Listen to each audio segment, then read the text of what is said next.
Hey everybody, Jay Sline here with Skills and Drills Training, and before we jump into this video, I need to make a quick disclaimer. So I realized as I was editing this, the video was going to be entirely too long, so I actually decided to break it up into 3 separate episodes. So that being said, to make sure that everything makes the most sense possible and to make sure that everyone's on the same page, make sure that you're watching this in chronological order. So you want to watch episodes 1 before episode 2, episodes 1 and 2 before episode 3. That way, all the terminology will flow together and all the episodes are going to build on each other to the end. So make sure you're watching them in order, and I hope you enjoy.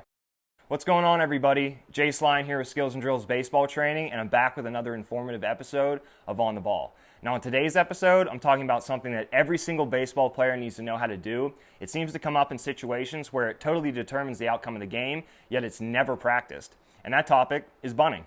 So on today's episode, I'm going to be talking about 2 different ways that you can set up for a bunt. I'm going to be talking about the pros and cons of each of those setups so you can better choose which style you want to practice at home.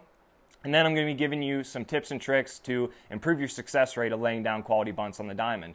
So again, this is something that every single player needs to know how to do. It's something that no matter your skill level, you need to be working on, and it's something that's super easy to practice at home. So let's jump into it. So when it comes to bunting, there's really 2 different methods a player can use to set up for it. The first method I refer to as the turn, and that's going to be when the player actually fully turns his body back towards the pitcher in order to get the bat out front to lay the bunt down. The second method I refer to as the twist, and that's going to be when the player twists his back foot in order to get his body to rotate and get the bat out front and lay the bunt down. Now there's going to be pros and cons to each one of these, so as we talk about them, you can kind of decide which one you'd rather practice at home. But I will say that the end goal should be that each and every player learns how to bunt from both of these different setups. And that's going to be because there's going to be different scenarios in a game when one's going to be preferred over the other. And I've also found that coaches seem to have a really strong opinion on which method their players use to bunt. So if you only learn one bunting method and the coach decides he wants everyone to be bunting the other way, then you're kind of stuck at the beginning of the season trying to learn a whole new method, and that doesn't set the player up for success. So eventually you want to try to learn how to bunt using both of these different setups. So that being said, let's start off with talking about the turn. I know that turning motion looks really easy and it seems like something that would be hard to mess up, but there's actually a few elements of it that need to be done correctly or can potentially cause that player some issues. So just to keep everyone on the same page and just so you know exactly what you need to be working on from home, I want to make sure I go through and I cover the setup for the turn step by step. Before I go through and cover how to set up using the turn step by step, we first need to talk about when do you start the turning motion. And this is probably the most debated topic in all of bunting. When are you going to show the defense that you're about to make a bunting attempt? And what you have to understand about the turn is there's multiple steps involved and that player has to move his entire body. So it actually takes a little more time than what most people think to get properly turned around and set up. So that being said, we have to make sure we're giving that player a long enough time to get set up and be prepared to make a quality bunting attempt. So when do we want to go? When do we want to start this turning motion? My rule of thumb is I want to start my turning setup at the first move of the pitcher. So if the pitcher's throwing from the windup, the second I see that foot slide out to turn his rear foot, that's when I want to start my turning process. If the pitcher's throwing from the stretch, the second I see that foot pick up off the ground to go up into his knee tuck, that's when I want to start the turning motion. So when do we want to start that first step in the turning motion to set up correctly? I want to start turning at the first motion of the pitcher. So now that you know when to set up, let's actually go through and cover that turning motion step by step. So let's imagine I'm a batter in the box. And I'm watching the pitcher. Remember, I'm waiting on his first move. The second I see his foot move, that's when I'm going to take my first step. And what that first step should be is I want to take the front foot in my hitting stance and I want to take it back and behind the rear foot. So again, what that looks like is I'm taking the front foot in my hitting stance, the foot that's closest to the pitcher, and I'm taking it back to my rear foot and it should be behind my rear foot. So it should look something like this. And this motion is really counterintuitive to most players. What we see most players want to do is they want to pivot and swing one of their feet out. So what that looks like is they're going to pivot on their front foot and they're going to swing this rear foot out. Or they're going to pivot on their rear foot and they're going to swing that front foot back. And that can cause some potential issues for that hitter. If he tends to swing his rear foot, there's a really high chance that he can end up contacting or touching the plate, and that's going to equate to an out. Remember, we're trying to bunt this ball. We're trying to either advance a runner or get on base with it. We don't want to get out right off the bat. So we definitely don't want to be swinging that rear foot. Now, depending on where that hitter is in the box, there's also potential if he swings that front foot that he could step outside of the batter's box. And we don't want that either. So in order to alleviate both of those issues, the best move is to just take the front foot in the stance and bring it back and behind the rear foot. So once the hitter completes that first step, the second step in the footwork is actually really easy. All you're trying to do is take the toes on the rear foot of his stance and get the toes right back to the pitcher. So it's just a simple turn to get both his toes aimed straight back at the pitcher. And that's going to bring his hips square to the pitcher and his chest square to the pitcher. So now he should be standing in a stance similar to this. Now that the hitter's fully turned with his toes, hips, and chest square back to the pitcher, we need to talk about what stance this hitter needs to be in order to increase his odds of laying down a quality bunt on the diamond. And where I see most people go wrong is they end up trying to bunt by standing pretty much straight up and down with the bat out in front of them.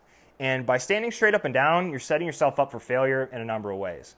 The first way that standing straight up and down negatively affects the player that's trying to bunt is they end up losing their first step down the first base line. So let's imagine that this hitter executes perfectly and he lays down a flawless bunt right out in front of home plate here.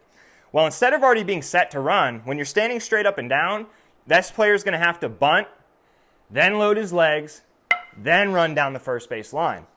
As compared to someone who would already be in a set athletic position, this player is going to bunt, step to run.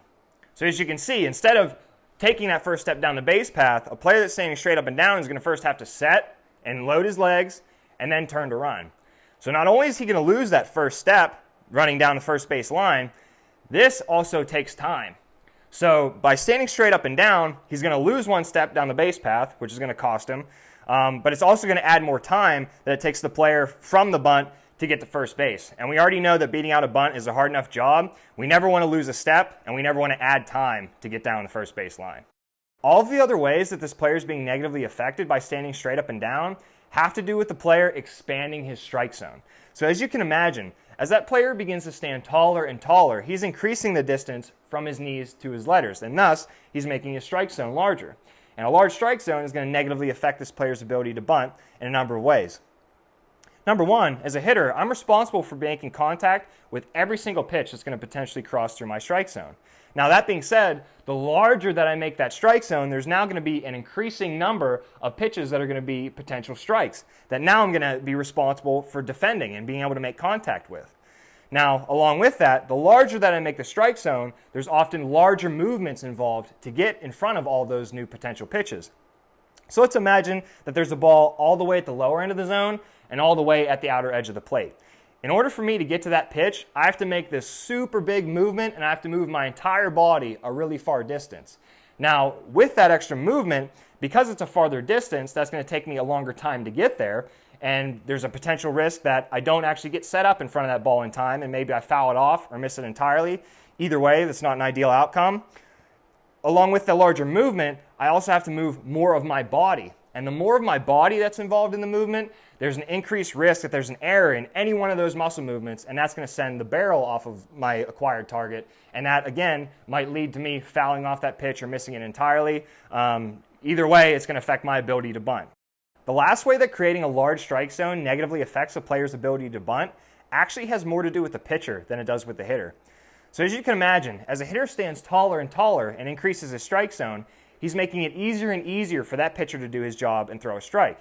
And if you've ever been a pitcher that's been throwing to a batter trying to bunt, for whatever reason, when you see the body turn around and the barrel over the strike zone, it just makes you a little bit nervous. And oftentimes, that's enough to throw off that pitcher's accuracy and he ends up missing the mark at the plate. Now, the larger that hitter makes the strike zone, the larger of an error that the pitcher can make because he's nervous and still throw a strike that you're going to eventually have to lay down. And what you have to realize is, in most cases, a walk is just as good as a bunt. So by increasing my strike zone, I'm decreasing the chances that I can actually draw a walk out of the at-bat. You know, excluding scenarios like if it's a hit and run, I would have to bunt that pitch regardless of whether it's a strike or a ball. Or excluding a scenario that there's a runner on second and no one on first, I wouldn't be able to advance that runner with a walk. I would actually be going into a force play there. But in all other scenarios, the walk's going to be just as good as a bunt. If I'm using it just to spark my offense and get a man on the bags, a walk's going to put me on first base. If there's a runner on first and I need him in scoring position, a walk's going to advance that runner onto second base and put him in scoring position. So there are scenarios where it's still an advantage to draw a walk out of that at bat. And as that player stands taller and taller and increases his strike zone, you increase that pitcher's ability to miss his mark and still throw a strike, and that decreases your chances of drawing a walk. So now that we've talked about all the reasons why we don't want the hitter to be standing straight up and down as he tries to bunt, let's talk about the stance that I recommend to hitters and all the advantages that it gives them. So instead of standing straight up and down, I recommend hitters to be in what I refer to as an athletic stance. And my definition of an athletic stance is the shoulders, knees, and toes should be in a straight line with the head out in front of the feet. So as that hitter faces the pitcher to bunt, he should be in a stance something similar to this. And that's going to give him a number of advantages, so let's go through and cover them. Number one, if you remember, the hitter that's standing straight up and down, as he makes contact with that baseball, instead of immediately taking off down the first base line, his first move has to be to load his legs to run.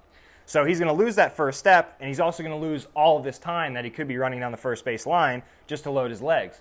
Well, once you're in an athletic stance, your legs are already loaded, so once a player that's in this stance makes contact with the ball, his next move is right down the line. So he's going to gain his first step back. He's also going to shave time off of running down the first base line, and that's going to increase his odds of actually beating out that throw and making it to first base on even a basic bunt. Along with saving time for running down the first base line, a hitter that's in an athletic stance is going to dramatically reduce his strike zone. So if you can see the difference here, if I'm standing straight up and down, the zone is from my chest to my letters. It's pretty large. As a player gets in an athletic stance, I can probably reduce that strike zone in half, which is going to give a huge advantage back to the hitter. Number one, instead of all of these potential strikes that I need to learn how to get out in front of in order to be able to bunt with consistency, as I reduce that strike zone almost in half, this zone is a whole lot more manageable to learn how to bunt from. And that's going to make you more consistent and more confident and enable that player to lay down higher quality bunts in a game scenario when the pressure's on. Now, along with that, as the player reduces the zone, we no longer have those big movements that take a whole lot of time, and oftentimes there's error involved in those, which lead to foul balls or misses. As you reduce that strike zone, now my whole torso doesn't have to move. My eyes don't move. Just my hands can move, and I can get out in front of every single pitch that I'm now responsible for in this new strike zone. So it makes it way easier for that hitter to, again, become really confident and really consistent, because instead of moving his whole body, it's taking time, and he's moving his eyes, and there's all this human error and all of these muscle movements in order to get out in front of that pitch just perfect. He's set up, he's ready to run, and it's just little micro movements, getting the hands and barrel out in front of that pitch. Eyes are rock solid, giving the brain good data. Definitely more of an advantage to the hitter from this stance. As the athletic stance reduces the strike zone, it's going to make it increasingly more difficult for that opposing pitcher to now throw a strike. So as you square to bunt with now a more reduced zone, if that pitcher gets nervous enough to actually affect his accuracy, he has much less of a margin for error to still make a mistake and be able to throw a strike that you'll be responsible for laying down a bunt. So with a reduced zone, I've essentially increased the odds that pitcher throws a ball. Now, that is going to become important because if my goal of the bunt is just to get on first base, to either advance that runner from first to scoring position, or just to spark my offense by getting a man on the bags, a walk in that scenario is going to be just as good as the bunt. So by reducing the zone and increasing the odds the pitcher throws a ball, I'm now increasing the chance that I can actually draw a walk from that at bat and still get the desired outcome of a man on first without even having to bunt in the first place. So if you're practicing the setup for the turn at home, this is what the whole thing should look like. You're starting off in the batter's box like you're watching that imaginary pitcher. The second you see his foot move, that's when you're going to take the front foot in your stance and bring it back and behind your rear foot. You're then going to take the toes of your rear foot, get those things square back towards the imaginary pitcher. So now we have the toes, hips, and chest square back to the pitcher. Then once we have the footwork down, the player should assume that athletic stance with the shoulders, knees, toes in line, head out in front of the feet, and finish in a position something similar to this. Well, that's all I have for you today, guys. As always, I hope everybody learned something. If you've been following along with this entire pandemic video series, remember, don't just watch the videos. Actually take some time to work on baseball each and every day, and it's going to make a huge difference by the time the season actually comes back and you can get back on a diamond. If you like this video, give me a like. If you want to help me reach as many players, parents, and coaches as possible, please give this post a share. And remember to stay positive, stay healthy, and stay on the ball. We'll see you next time.